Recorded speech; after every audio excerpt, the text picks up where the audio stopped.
大家好，我是大姚，料理老师。洋葱圈是个好东西，用它来做蛋饼，看起来就很有食欲。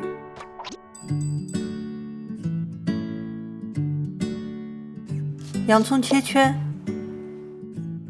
形状完整的单独剪出来，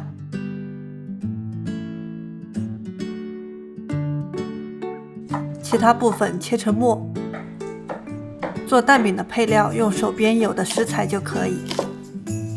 我今天用的是胡萝卜、芦笋，都切成末，跟玉米粒混合，加适量的盐和白胡椒调味，打入3个鸡蛋，给一点玉米淀粉，搅拌成粘稠的蛋糊。平底锅热油，放入洋葱圈，煎出香气，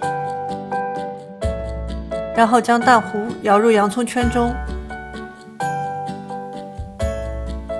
在锅里滴几滴水，然后盖上锅盖，小火焖一会儿。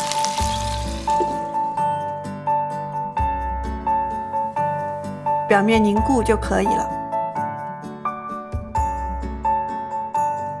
吃的时候蘸点番茄酱，配杯豆奶，是非常营养的一餐。